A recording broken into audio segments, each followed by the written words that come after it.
শুভ সকাল আমার প্রিয় পরিবার, তোমরা সকলে কেমন আছো? আশা করছি যে যেখান থেকেই আমার ব্লগটি দেখছো সকলে ভালো আছো।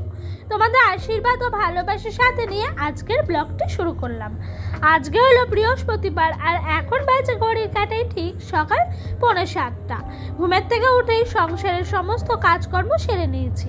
তারপরে এদিকে সোজা চলে এসেছি ঝটপট করে কালকেকার রাতে যে সমস্ত বাসি বাসন ছিল সেগুলোকে বাইরে বের করে মাজা ধোয়া করতে। তো এদিক দিয়ে তো আমার বাসনগুলো মোটামুটি মাজা হয়ে গেছে। এবার কিন্তু বাসনগুলো একটা একটা করে ধুয়ে জায়গা মতো করে রেখে দিচ্ছি।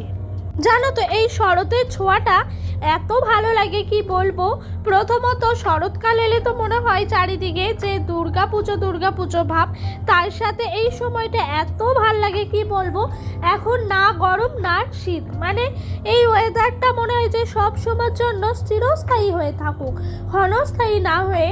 আমার যেন এই সময়টাকে মনে হয় যে ধরে রাখতে ইচ্ছে করে, কিন্তু কি করব, মানুষের সময় সব সময় তো সমান যাবে না, সময়ের কাজ করছে, আমরাও আমাদের কাজ করে চলেছি প্রতিনিয়ত।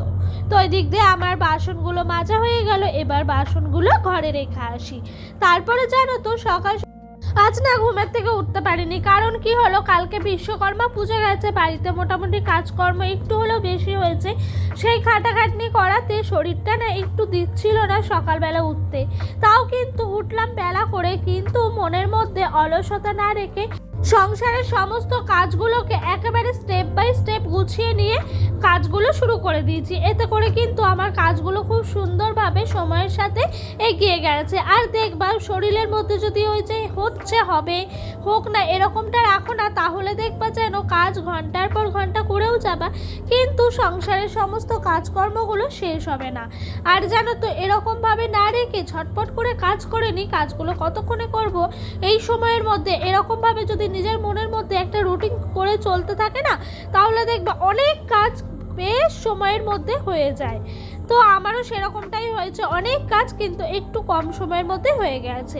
এই যে কালকে এই শাড়িটি পরেছিলাম, তোমরা তো আগের ব্লগে দেখেই পুজো দিচ্ছিলাম, তো এই শাড়িটাও কিন্তু একটু ধুয়ে দিলাম, এমনি জল কাচা করেছি, সার্ফটা দিনে একবার শুধু পরেছিলাম। তো এই দিক দিয়ে দড়িটির মধ্যে শাড়িটা একেবারে তোমার ভালো করে মেলে দিচ্ছি। আর জানো তো এই নতুন শাড়িগুলো যদি একটু টান টান করে মেলা যায় না, এই ধরো একবার দুবার পরার পর মার থাকে, তো তাতে করে শাড়িটা কিন্তু খুব সুন্দরভাবে হয়ে থাকে। তো এই দেখো পুজোর প্রস্তুতি কিন্তু আমাদের প্রতিটি ঘরে ঘরে শুরু হয়ে গেছে। জানি না কার কদ্দূর কেনাকাটা বা শপিং শেষ হয়েছে, তবে কিন্তু আমাদের শপিং এখনো অবধি শুরুই হয়নি। অবশ্য আমাদেরকে এও দিয়েছে, মানে আমার বাপের বাড়ি থেকে আমার দিদি এটা ওটা দেওয়া হয়েছে, তবুও কিন্তু আমাদের যেটা শপিং করার থাকে সেটা শুরু হয়নি। কিন্তু পুজো চলে এসছে, ওই যে ঘরের প্রস্তুতির কাজ চলতেই আছে। এই মশারিটা আজ ভাবলাম একটু সময় করে কেচে নিই, কেন বলো তো, এরপরে সময় পাবো না। এরপর ঘর ঝাড়াঝুড়ি আছে, মশলার কোটো কাটা ধোয়া আছে, এটা ওটা কাজ কিন্তু লেগেই আছে। আর এই সমস্ত এই কাজগুলো তখন আর করাই যাবে না, তাই ভাবলাম না আজকে মশারিটা একেবারে ধুয়ে নিই। ভিজিয়ে দিয়ে একেবারে গেছিলাম ঘরে তোমার ঘরটা মুছতে, বাইরে এসে দেখি মোটামুটি হয়েছে, তাই পায়ে করে থুপ করে কেচে নিলাম। মোটামুটি রান্না বান্না সকালের খাওয়া দাওয়া কাজ কমপ্লিট হয়ে গেছে। এখন গুছিয়ে দুপুরে রান্না নিয়ে বসে পড়েছি। তো এই দেখো আজকে আমাদের বাড়িতে কাল বিশ্বকর্মা পুজো হয়েছে, সেদিন তো নিরামিষ খেয়েছিলাম। আর আজকে ভাবলাম ডোডোর পাপা বললো যে 500 মতো চিকেন আনি, 500 মতো হয়নি জানো, ওই তোমার চিকেনের কেজি ছিল আজকে 220 টাকা, 100 টাকা মতো চিকেন নিয়ে আসছে। এতে করে পুরোপুরি 400 নয়, মানে 500 নয়, মিডিয়াম। তো এতে করে কিন্তু আমাদের মোটামুটি সবারই দুবেলার খাওয়া দাওয়াটা হয়ে যাবে। আর জানো তো মানুষ যদি চায় না অনেকটা একসাথে খেতে পারে, কিন্তু মানুষ এটাও যদি চায় যে অল্প জিনিসে সবাই মিলে ভাগযোগ করে খাবো, তাহলেও কিন্তু বেশ সুন্দর করে গুছিয়ে খাওয়া দাওয়াটা হয়ে যায়। তো আজকে একটু চিকেনটা অন্যরকমভাবে করছি। আজকে সমস্ত মশলায় একেবারে এখানে মাখিয়ে কড়াইয়ের মধ্যে প্রথমে তেল দেবো, তেল দেওয়ার পর পেঁয়াজ দিয়ে দেবো। তো এই দেখো প্রথমে কিন্তু আমি এদিকে আলুগুলো ভেজে নিয়েছি, একেবারে ওপরে প্রোটিন পড়ার পর আলুগুলোকে তুলে নিয়েছি। ওইদিকে দাদা দুধ দিয়ে গেছে, দুধটাও চালে বসিয়ে দিয়েছি, আর আলুগুলো কিন্তু আমি একটা একটা করে তুলে নিচ্ছিলাম। আর জানো তো এভাবে চিকেন রান্নাটা না আমি ছোট্টবেলা থেকে দেখে আসছি, আমার মামার বাড়িতে হতো। যখনই মামার বাড়িতে যেতাম চিকেন মাটন যাই করুক না কেন এভাবে দেখতাম অনেকক্ষণ আগে থেকে ম্যারিনেট করে রেখে দিত। এতে করে কিন্তু চিকেনের টেস্টটা যেন ভীষণ সুন্দর হয়।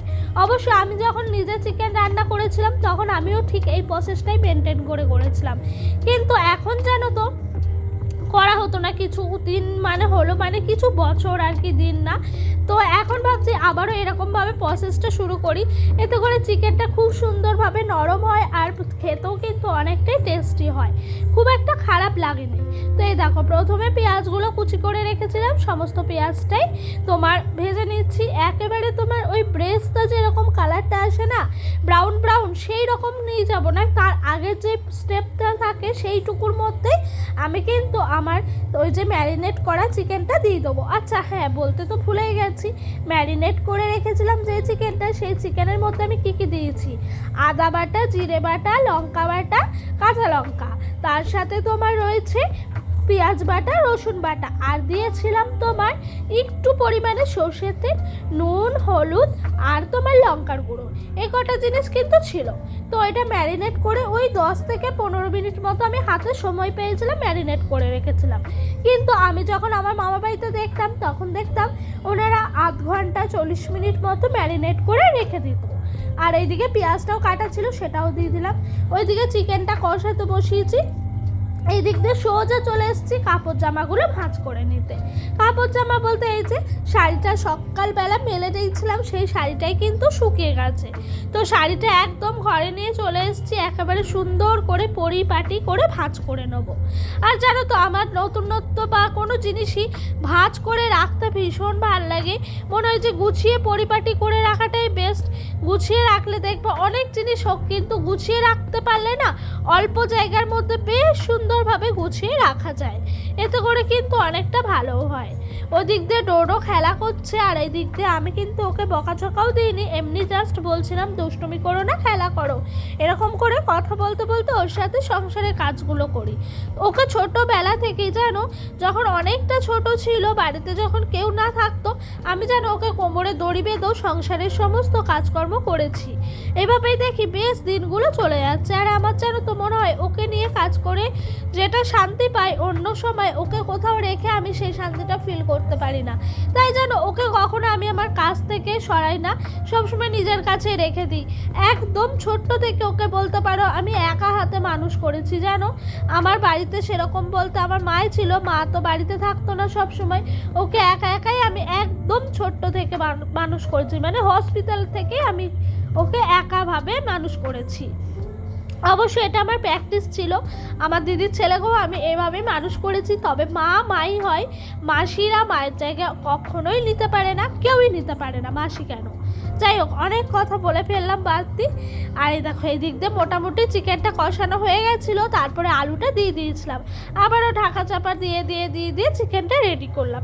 মোটামুটি চিকেনটা এখন হয়ে গেছে, কালারটা কি দারুণ এসছে না, চিকেনটা খেতেও অনেক সুন্দর হয়েছে জানো। আমার আবার জানো তো তরকারিতে খুব একটা কাশ্মীরি লঙ্কার গুঁড়ো বা এটা ওটা পছন্দ হয় না, মনে হয় যেই রান্নাটা যেই কালারটা যেই টেস্টটা আসে সেটাই কিন্তু আসল। তোমার বাইরে থেকে এক্সট্রা কিছু দিয়ে করতে আমার একটু ভাল লাগে না, তাই আমি বাইরে থেকে কোনো কিছু সেরকমভাবে দিইনি। মোটামুটি রান্না হয়ে গেল। হ্যাঁ, রান্না হয়নি, রান্না এখনও দেরি আছে। এরপরে কিন্তু তোমার কড়াইয়ের মধ্যে ডাল সাম্বার দিতে হবে, ডালটা সিদ্ধ করে রেখেছি। ডোডো এখন অনেকটাই ছোট, ও যেন তো ঝাল চিকেন খেতে পারে না, সেই কারণে ওর জন্য না একটু তোমার ওই যে ডাল করে নিই, তাতে করে ওর বেশ ভালোভাবে খাওয়া দাওয়াটা হয়ে যায়, আর আমারও কিন্তু কোনো টেনশন থাকে না।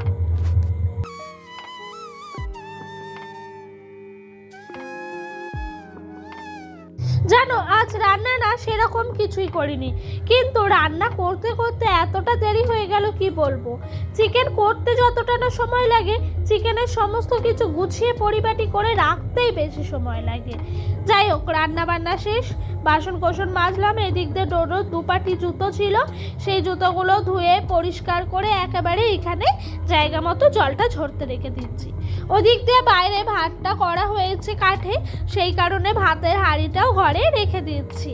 এখন তো উনানে বেশি করা হয় না, শুধু ভাতটাই করা হয়। এই যে সমস্ত কিছু কমপ্লিট হয়ে গেছে, এখন আমি খেতে চলে এসেছি।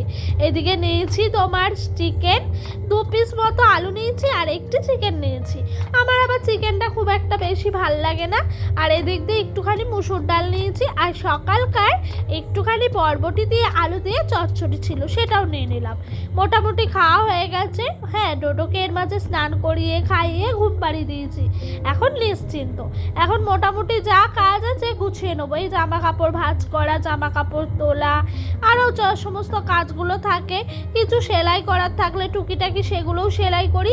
সেই সমস্ত কাজকর্মগুলো ঝটপট করে তোমার করে নিচ্ছিলাম এই সময়টুকুর মধ্যে। আর হ্যাঁ, ওই যে প্যান্টটা দেখতে পাচ্ছ আমার ডান দিকে রাখা আছে, ওই প্যান্টটা তো তোমাদের আগের দিন একটি ব্লগে দেখিয়েছিলাম, একটু সেলাই করতে ধরেছিলাম। তারপরে জানো এই সমস্ত জামা কাপড়গুলো ভাঁজ করার পর কিন্তু ওই প্যান্টটা আজকে সেলাই করলাম। মোটামুটি প্যান্টটা কমপ্লিট হয়ে গেছে সেলাই।